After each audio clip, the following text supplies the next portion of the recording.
I fear not the dark itself, but what may lurk within it. Welcome to Lurk, bringing you creepy, strange, and bone-chilling stories, with your hosts, Tim Harrison and Jamie Jackson.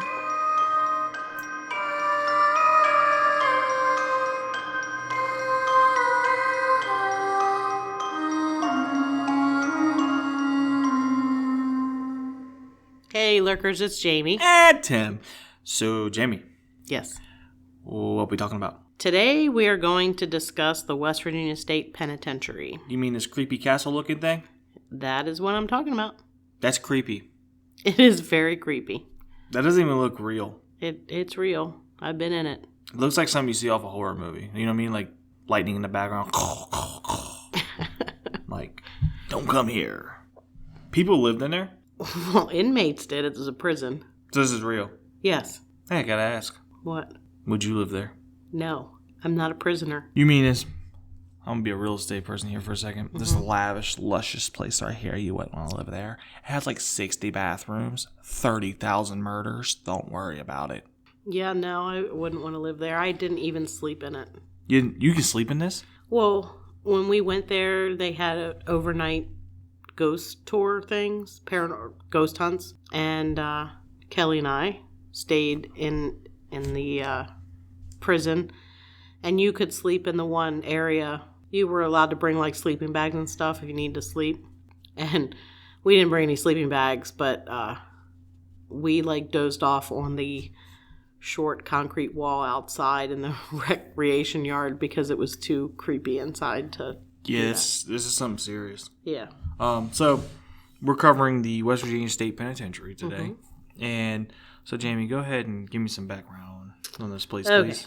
So it's located in the town of Moundsville, West Virginia. And a lot of times, myself included, people refer to it as Moundsville State Penitentiary because that's the name of the town. Yeah, fair enough. So most of the time I call it Moundsville. It was constructed in the Gothic style and it resembles a castle. It has turrets and battlements. It was actually designed based on Joliet Prison in, I think, Illinois. But this is a smaller scale. It's not as big as Joliet. There's a bigger one in this? Yeah. Wow. Probably also haunted, but... the stone walls are 5 feet thick at the base and taper to 2.5 feet thick at the top. So it's massive. And I think the walls actually go down into the ground to prevent tunneling. That's crazy. Yeah. So construction started in 1867, and it was completed in 1876. So a little history. West Virginia was not always a state. It seceded from Virginia right. I think it was right after the Civil War. And they needed, of course, a place to house prisoners. So they ended up building it in Moundsville, which it's kind of the northwestern part of the state. It's not too far from Wheeling, West Virginia, and it's not really a central location, which you might think it would be more centrally located. That's because Wheeling, West Virginia at the time was the capital.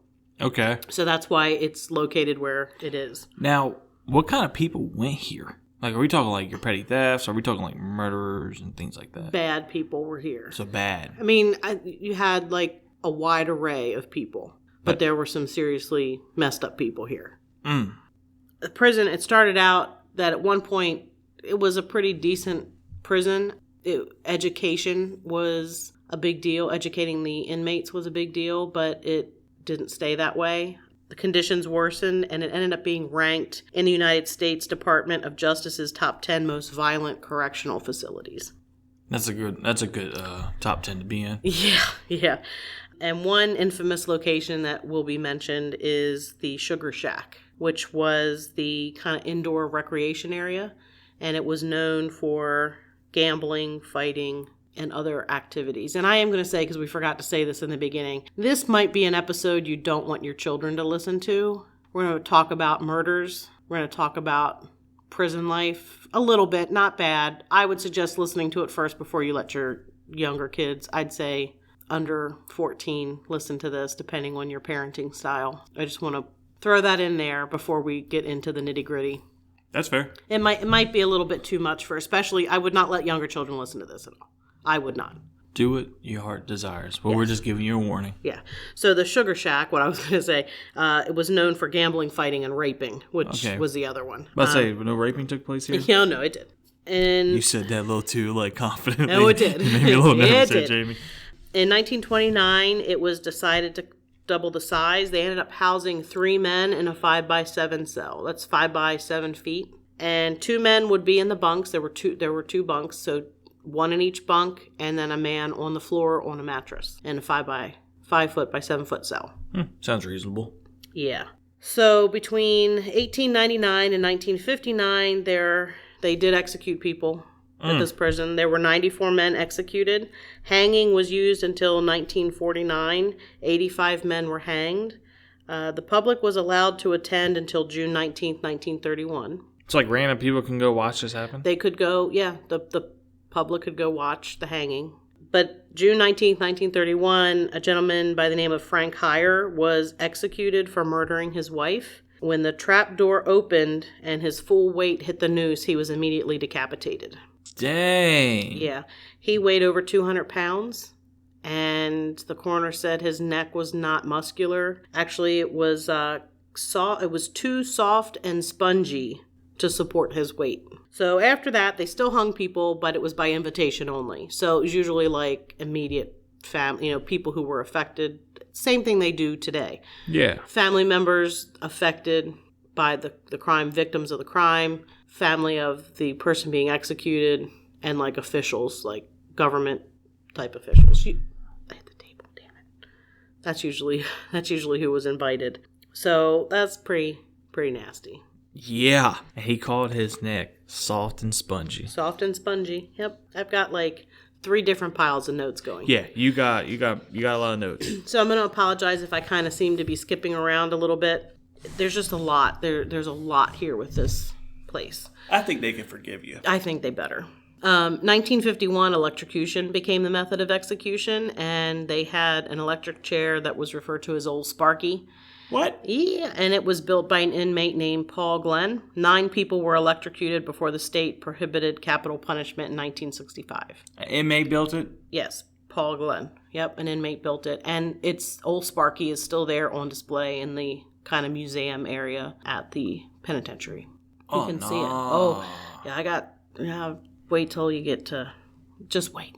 I don't like that. So there's all kinds of different numbers here, and I'm going to apologize now because I know they may not be 100% accurate because there's different numbers, different places you go. But about 998 inmates died at the prison. 36 were homicides, so they were killed by other inmates. Yeah. In 1995, the prison was closed permanently because the 5x7 cells were considered cruel and unusual punishment. So they shut the prison down. You have 3 people in a 5x7 cell. So they still had 3 staying there? I'm not sure when they shut it down if they did, but it was just the prison was considered cruel and unusual punishment. There were a lot of problems over the years between infectious diseases being spread easily, rats and whatnot, the quality of food. There were a couple of riots here. A lot of them had to do with food quality and quality of life there in the prison, and they did end up getting changes because of it. But there were riots, there were escapes, just your typical prison stuff, I guess. I don't know. I've never been to prison. I don't ever want to go. You never been to prison, Jamie? No. Huh. Just this one. Just this one? Only after it was closed. Willingly. There weren't any live inmates there, so. Man, I set up a good joke for you and you kind of just let it go. I did.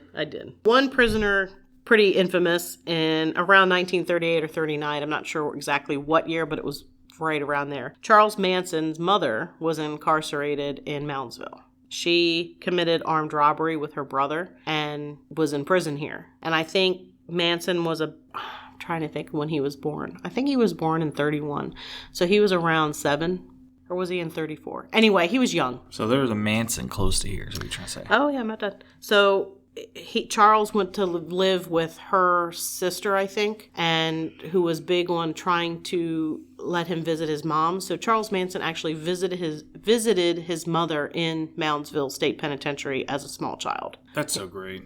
Yeah. When he was incarcerated in California, he actually wrote to the warden at Moundsville and requested a transfer to Moundsville so that he could be closer to family in West Virginia. He was basically, there's no way California's giving him up, and there was no way the warden in West Virginia wanted him in his prison. So the actual letter is on display there in the museum area. That is not cool.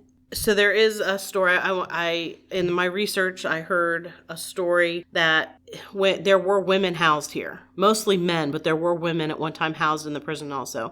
And most of them ended up with jobs like cleaning, like housekeeping, that sort of thing. There's a story that says Kathleen Manson, Charles's mom, was in charge of cleaning up the area where the hangings took place, and they tried to say that she witnessed the guy being decapitated and that his head rolled right at her feet and then she had to clean up the area. That's not true. So if anybody's ever heard that story, it's impossible for it to happen. It happened in 1931. He was decapitated. She wasn't incarcerated until 38 or 39. Yeah, wasn't she giving birth to Charlie around that time? 31? 31, I think. I don't know, it's 31 or 34. Anyway, it doesn't matter. It doesn't matter. Doesn't really matter. She wasn't there. She wasn't there. So if you hear that story, read it, listen to it in a podcast, it's not true. So it's not possible, because I got all excited and I'm like, damn, that's a pretty good story. And then I'm like, wait a minute, and double checked it.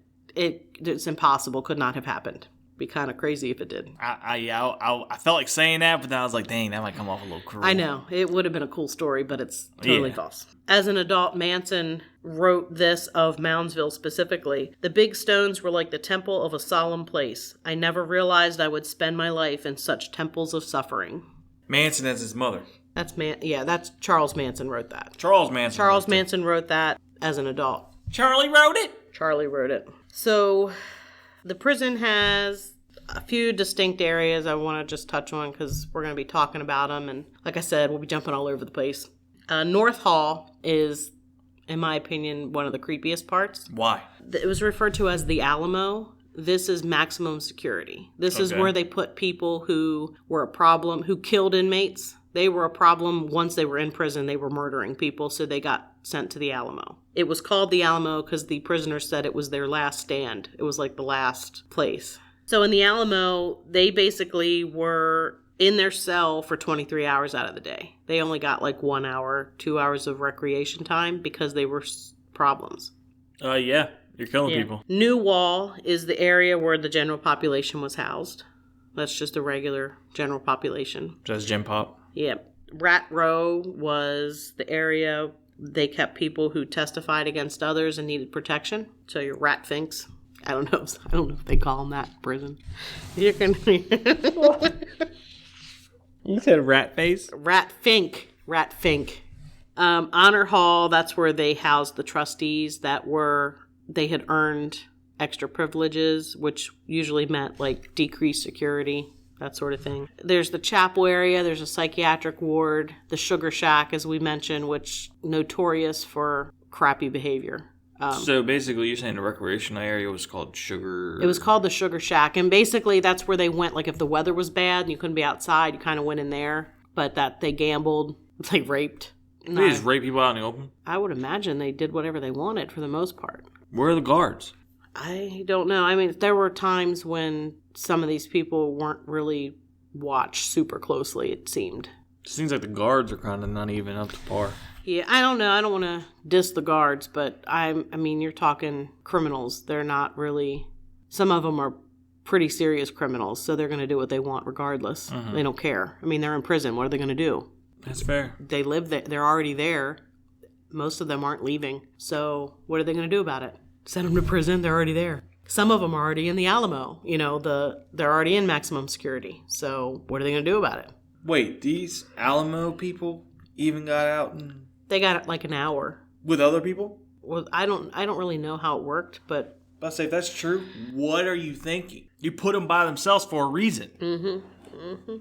Like, come on now. That's common sense at that point in time. Yeah. So this was just not a great place. No, and I am going to put the photos that I have from when we were there online on our social media per usual. It's just a creepy place. 100%. All right, so now we're going to get into the hauntings because this place is super haunted. Super. I wonder why. I don't know. This is interesting. It's such a great place to be, though. Oh, yeah. Hauntings were reported back in the 1930s when it was still in operation. So it didn't wait until it was closed. So it started then. Yeah, guards would often see an inmate walking. Some said like in an outside fenced area. Some said like a maintenance area where prisoners were not allowed to go. They couldn't get there. And they would sound the alarm. They'd go check it out, and nobody would be there, and all the inmates would be accounted for. That's wild. Yeah, it happened 12 times, 12 different times in the 30s. It got to the point where they actually just positioned a guard in that area just in case. They never found anybody. Nobody was ever unaccounted for, but they were like, obviously something's going on. We're going to station somebody there just in the event somebody is getting out there. That must suck to be that guard. Yeah, no thanks. No, maybe during the day I'd be okay with it, not at night. Yeah, that's a problem at night. Not at night. So North Wagon Gate, that's the oldest structure on the property. Now this is a 10-acre piece of property, and I think the prison is 8 acres of the 10. So there's 2 free acres left? I think, but it's been a while since I've been there. I think so. Or would that be the wooded area? There is no wooded area. So North Wagon Gate, oldest structure, that's where executions were held. That's where the gallows were. People say that it feels very evil, and they feel as though they're being watched. And they've heard sounds and voices, and they've actually captured sounds and voices on EVP, which is electronic voice phenomena. For anybody new. You don't have any. I do not have any EVP from here. We are safe. This was early on in our ghost hunting. I don't think I have any. I'm going to have to check. Damn it. I am going to have to check. I checked a couple of my saved files on CD. On what? CD. I don't even know. I don't know. So I don't know. I don't think that I do, but I will have to check. I'll have to check with Kelly and see if she's got any. Anyway, I don't think we do, though. I don't have them here today. You won't hear them here today. Oh, we got a W. If I find some, I will add them to the end of the podcast. What? Yeah, I will edit them in towards the end if I have any, but I'm like 90% sure that I don't have any. That makes me nervous, Jamie, because you don't get normal EVPs. You get things like, I'm going to kill you. That's what you get. I don't think I had any here. I don't think we had recorders yet. So anyway, North Wagon Gate, which is what we were talking about, it's evil. Said to be haunted by a man named Arvil Adkins, who was there because he kidnapped a minister who was later found dead. And Arvil was hanged. He was going to be hanged, but they had an issue with the first attempt. The trapdoor opened early, and he actually plummeted to the floor and ended up with a head injury. He was still alive, so they brought him back up and strung him up and then hung him. So, wait, hold on. He fell through the trapdoor. Trapdoor opened prematurely. He fell through. He wasn't in the news yet. And busted his head. Busted his head, had an injury. He was still alive, still conscious, I guess. I'm not sure. It doesn't say. But he had a head injury. They take him back up to the top, put the noose on him, and hang him right after. I mean, wow. Yep. My bad. Time to do it again. Wow. Yeah. So a lot of people hear his footsteps as he paces back and forth in that area. Didn't people watch him mess up?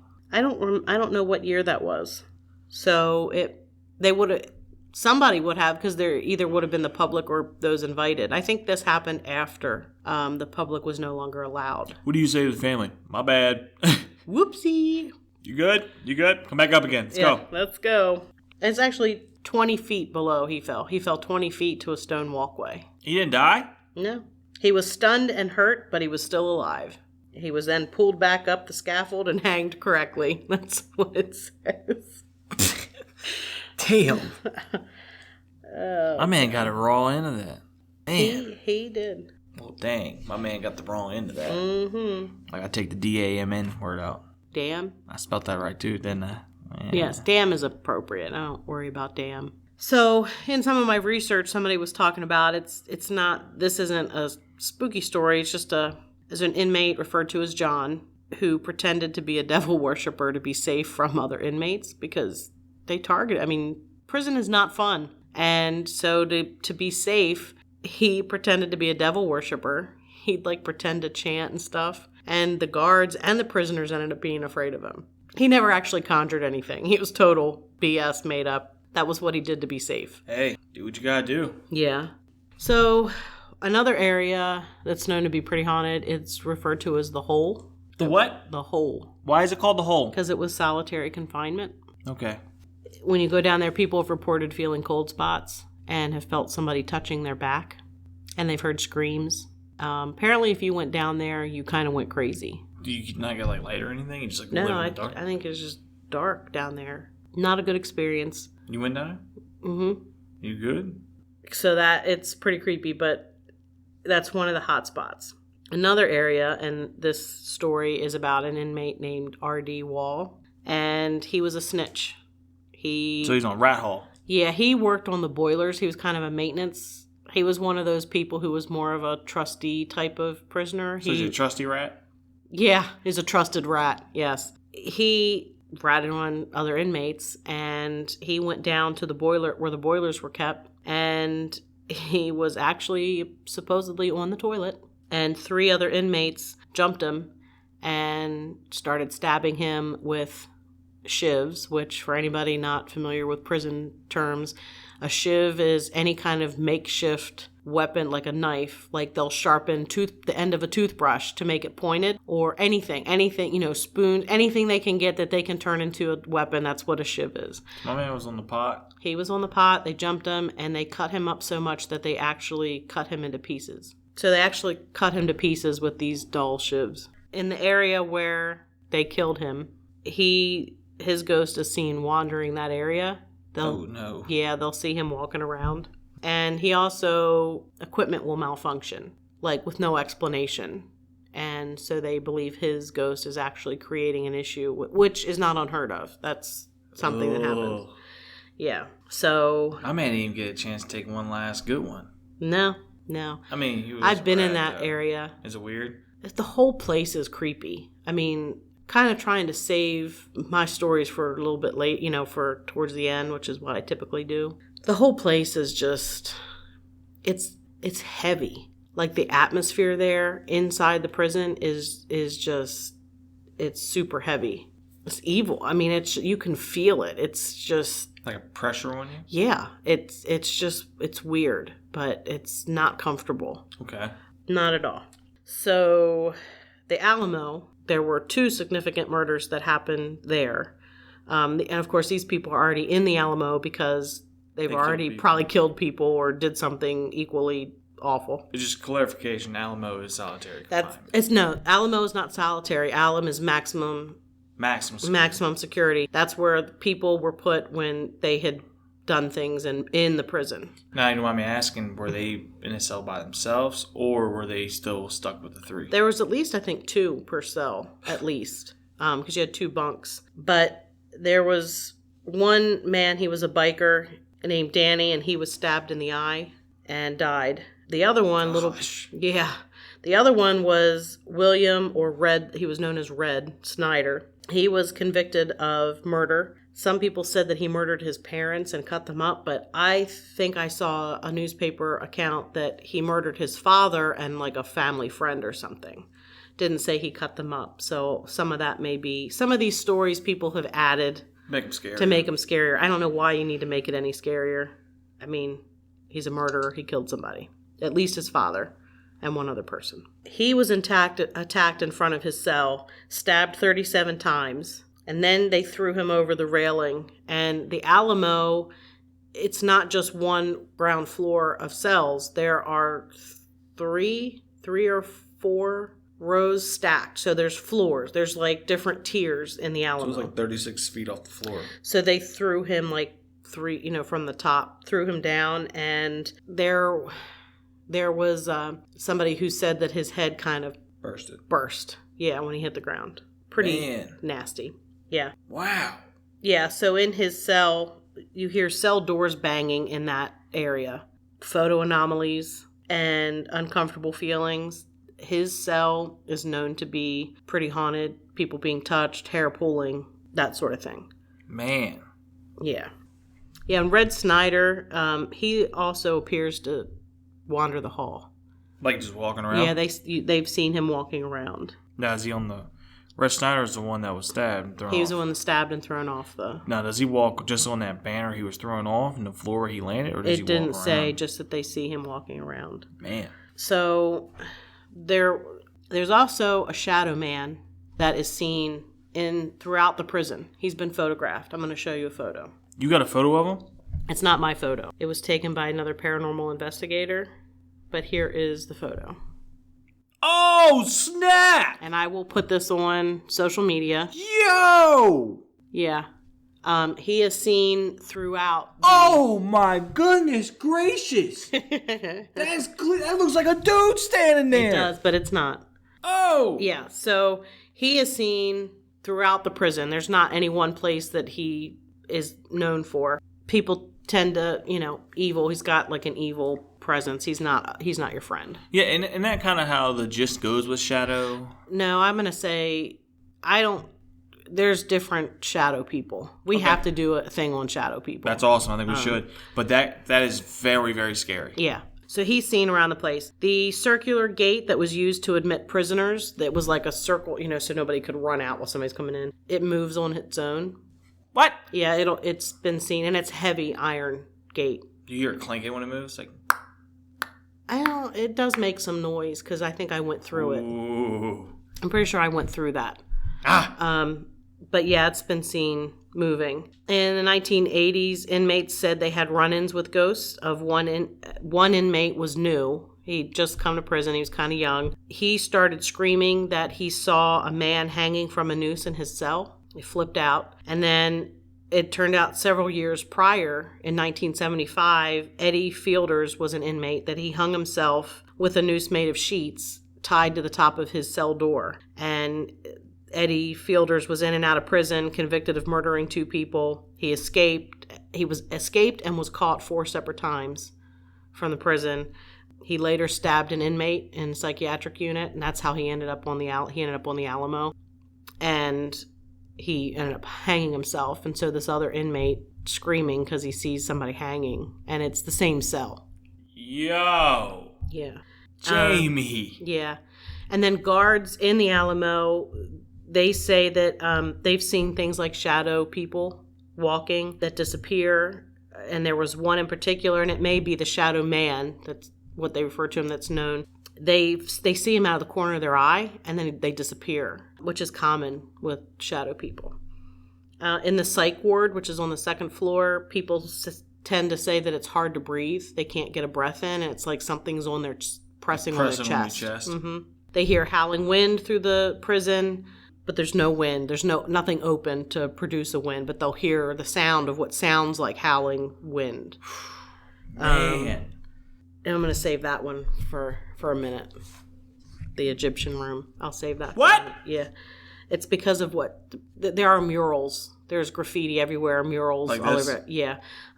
This is the Sugar Shack. That looks, no offense, I'll be honest, that just looks like it's destined to do some fudged up stuff. Yeah. It's not... The name makes it seem like it's a nice place to be. It's not a nice place to be. Typically, if you gotta make the name sound nice, it's not a nice place. Yeah, the Sugar Shack, most of what's seen there are, it's mostly hearing. They hear people arguing, whispering, talking, laughing. Nobody else is there. Ugh. That sort of thing. And cold spots. There's unexplained noises, cold spots in the Sugar Shack. That's not cool. No. I'm just putting it out there. It's pretty it's scary. How far does a prison have to go before it's deemed? This one went pretty far. Yeah, like there's no ramifications. I don't really know a whole lot about. I know a lot about this prison because of the paranormal aspect of it. Yeah. I don't know about prisons in general, but this one was pretty bad. I mean, it was on the top 10 of the most violent prisons. I mean, top 10. And that's the crazy part too. It's like, I don't know. Yes, you committed a murder. Yes, you've done something, some kind of atrocity or something that's atrocious that you need to be held accountable for. But, I mean, sounds like death was better than this place. Yeah. Wow. In some cases. So people have seen, they've seen ghosts of inmates, but they've also seen ghosts of former guards. And they basically say you can tell one from the other based on what they're wearing. Like a former guard hasn't left? I guess, yeah. Has any guards ever died there? I want to... Definitely during the riots, I would say. I don't know if they killed a guard. I know they killed an inmate during the one riot. Okay. So there was one lady wrote an article about the prison. She went and investigated it herself. Like because of the paranormal activity? Or Yeah, she wanted to go see how bad it was? she wanted to go. No, it was after it was closed. Okay. She's checking it out because they have ghost tours. They do have ghost tours, ghost hunts still. You can find that. I'm going to put their link to their page in the show notes. But one thing she said, she was asked by the guy running who had her, let her in if she had felt anything. And she said, I told him I'd felt the oppressive paranormal of the place and the unshakable feeling of being watched. She said that relentless feeling of being pursued had finally been more than I could take. So I can attest to all of that. So she's a female, correct? Mm-hmm. And there were females at some point in time here for a short probably period of time. You've got a lot of men, probably haven't seen a woman in years. Mm-hmm. So yeah, that sounds about right. Sounds about, I feel bad for women when they walk in here. I feel bad for you when you went in there. It is oppressive. It's thick. I've you never cut it with been. A knife, kind of. Yeah, I mean, it's kind of a cliche, but it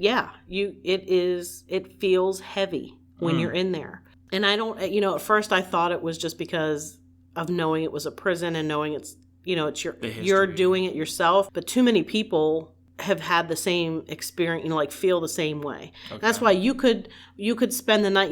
We were there overnight, and you could sleep in the one room that you were, the gathering area. Okay. I think it was the cafeteria. It was the old cafeteria or visitation room. We didn't bring anything to sleep on because we had no intentions of sleeping, but we got tired. We actually dozed on the outside wall. One of us would stay awake, and the other one, kind of kept watch. We just kind of dozed out there for a little bit.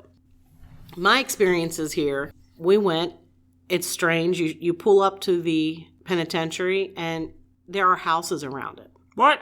It's in a neighborhood. You're driving through the neighborhood to get there. All right. No. Yeah. No. Yep. And it's important to note, across the street is an Indian burial mound. And which the mound builders predate Native Americans as we know it. So we're talking old. There's also speculation that there were mounds on the property where the prison was built, but that there was a lot of dirt moved when they built the prison. And you're talking 1800s, and that they just took them away. So that's one thing about the prison. I don't know if that's true. It's speculation. I would imagine usually the mounds that I've been to, there's more than one mound, so it would not surprise me at all to learn that that's what happened. So now I have to ask, did the surrounding houses ever report any paranormal activity? Because I don't know. You're literally stuck between two paranormal, legit hot spots. I have no idea. I'm not sure. Yeah. Why would you buy a house there? I don't care how good the price is. Yeah. Did we talk about the Egyptian room? No, that's part of my experience. Okay. So I'll talk about that next. So when we went, it was in September, and they have a big haunted house every year as a fundraiser. And so a portion of the prison is used for the haunted house. So we were not, during this time, allowed to go in that area. It was off limits. That included where the electric chair was, the Egyptian room. Old Sparky. That area was off limits to us.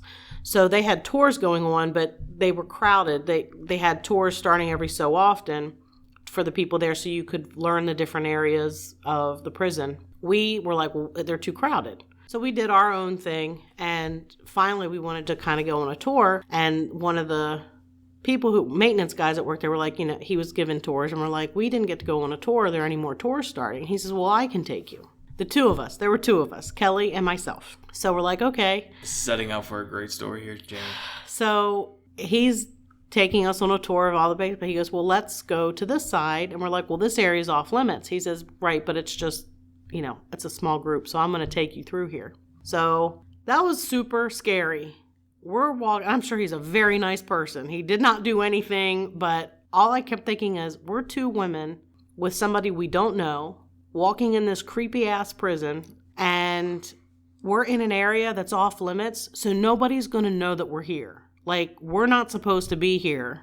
But then the pool of being somewhere we weren't supposed to be, getting to see it and nobody else in this group, because it was a large group of people. It was like, yeah, but we get to see it. So we went. So your fear got pushed aside to your curiosity.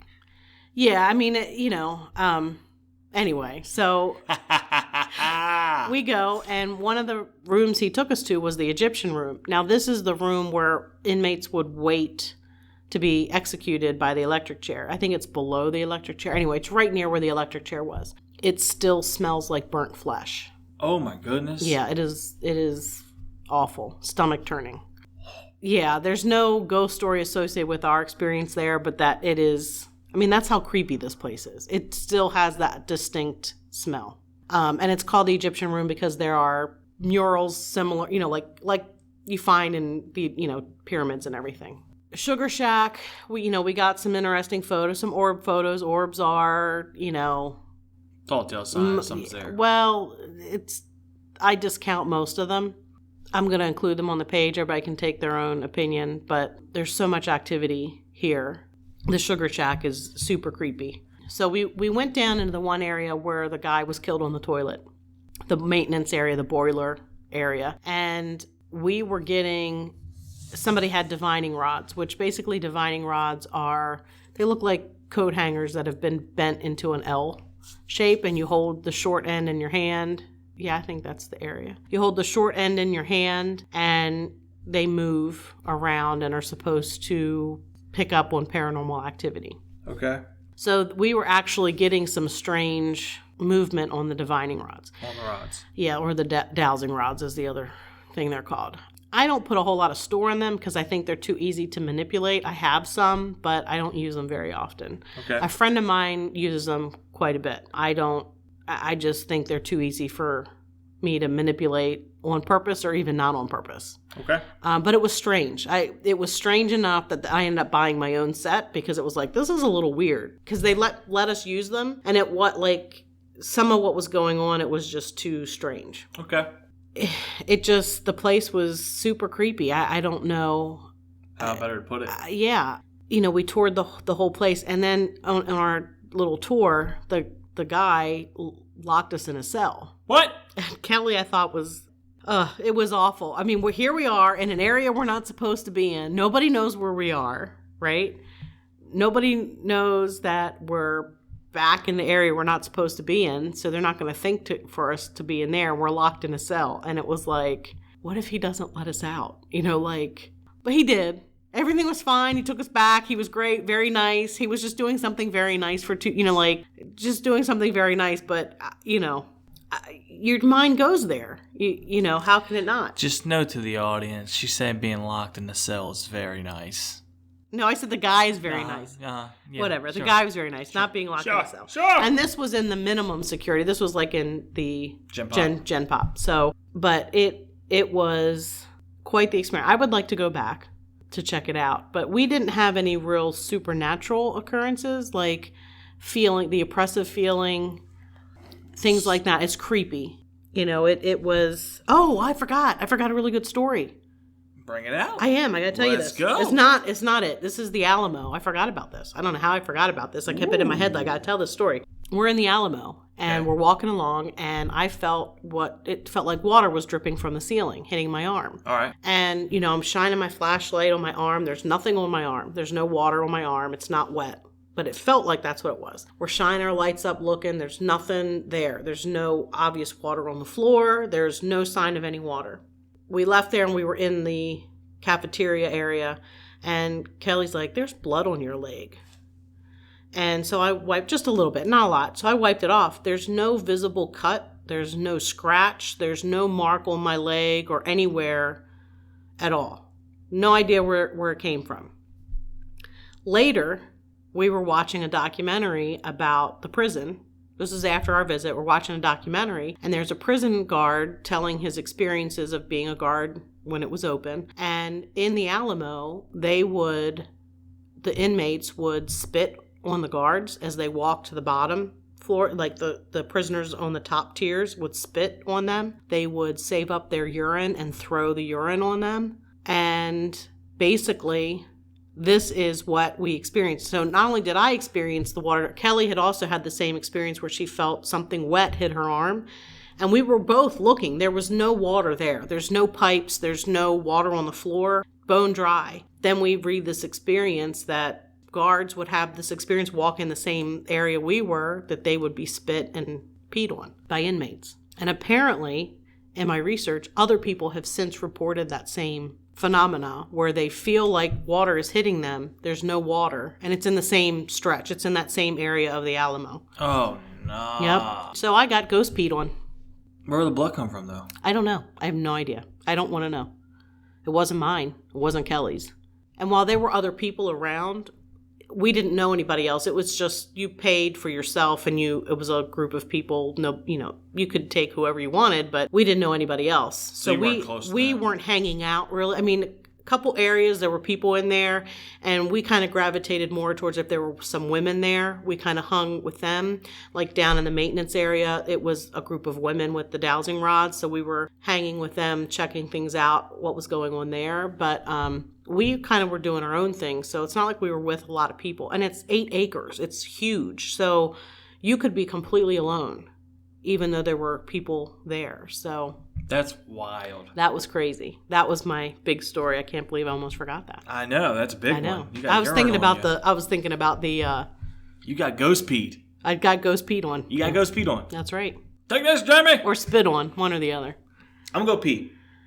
Sure, because that's gross. Yes. Mm-hmm. Yes, and it sounds a little bit more scary. But if you remember, Red Snyder was killed in that section and thrown off the top and hit the ground, and his head exploded. So that's true. Who knows where the blood came from, but it wasn't me. I was not cut. Kelly did not have any cuts. There was no blood on my clothing. It was just, I don't know where it came from. It's crazy that a place like this has that much pent-up energy, but at the same time, it's really not surprising. Well, it's made from limestone, and I looked it up. Limestone actually can conduct electricity, yep. And it's kind of like that. It's called stone tape theory. It's basically a residual haunting, where a place can absorb energy of things that happen around it. Well, not Shadow Dude. No, there are both kinds in this place. Okay, there are both kinds of hauntings.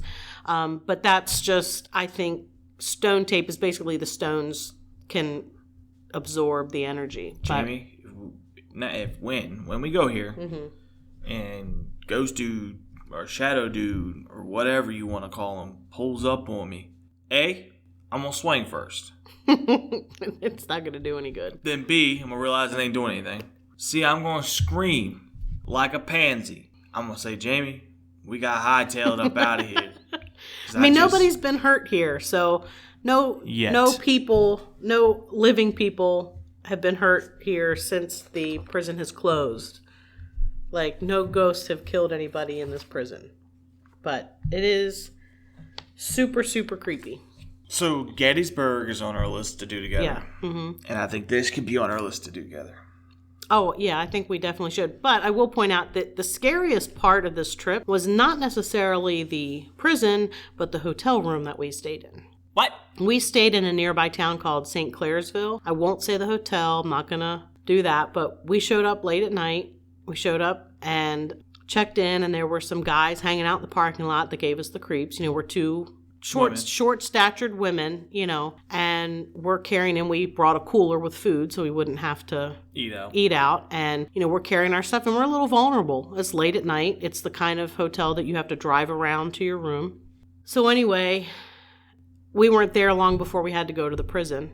And, of course, you're in the prison late at night. And we did not stay the whole time. We left the prison early. Went back to the hotel room because we had to leave, so we needed to get some sleep. We weren't sleeping at the prison, so we go back to the hotel. I think we ordered a pizza to watch a little TV. We go to bed. We're laying in bed, and Kelly, it's a double occupancy room. Kelly's in her bed, and she's looking over at my bed, and she's like, Jame. I'm like, what? She's like, look at your mattress. And when you looked at the side of the mattress, there was a brownish stain in the mattress that looked like it was moving up. So it basically was a giant blood stain on the mattress. They had flipped the mattress. So it was from the top down, but they flipped it so it looked like it was going up in the mattress. Basically, we left and drove home. It was, yeah. What? Yeah, it was bad. The bathroom was bad. Like, we didn't want to take a shower in the bathroom. And this was this if you knew what, it's a chain, and it's a chain known to be kind of a nice chain, and The reviews were decent. I mean, I research everything, like everything. It's not just ghost stuff. I research when we go on a trip. I'm looking at reviews. I'm checking out everything. So this was in our price range and had decent reviews, and yet apparently somebody either killed themselves or was murdered in the bed that I was in. And pretty recently. I don't know how recently, but recent enough they didn't get rid of the mattress. They just flipped it over. But you could see it, like where the sheets had pulled up, you could see it on the side. It was bad. We left. We did not. Yo. We did not hang out. It was No. It was a very exhausting ride because we had very little sleep, and so we had to drive home. We stopped at the Starbucks. We stopped at the Dunkin'. We got all the coffee because Yeah. we ain't sleeping on a dead bed. Okay? Right. Oh. So that's pretty much it. You have like 20 pages of I this. know. It's getting ridiculous. I love it. I love it. Well, Jamie, is that it? That is it. I think what we can do is we're going to schedule a trip, Okay. and we got to go. It was fun. I would recommend not staying in that hotel. Oh, we ain't staying at a hotel. Ain't happening today. No. Not That today. place was creepy. We didn't even do any You got investigating to in point the it hotel. out to me when we go by it. See if we can. I'll tell you off recording. I'll tell you where it was. I think I have an idea. So anyway, that's it. Well, Jamie, that was creepy. I'm not looking forward to going here, but I kind of am. It's cool. So this is our 7th episode. 7th episode. Mm-hmm. Man, look at us. We rocking. We are rocking. Well, until next time, Jamie, tell them where they can find us at. Lurkpodcast.com has our episodes, also has links to our social media pages. I definitely recommend you liking or following us on Facebook, Twitter, Instagram. I post photos that we discuss on each of those places. Most of the photos are on Facebook only because I can upload more to that platform. But definitely like us, and please leave a review if you feel so inclined, because that helps us out. And if you have any suggestions for improvements, if you have any places you want us to check out, hit us up. All right, until next time. Keep lurking. Where's the button?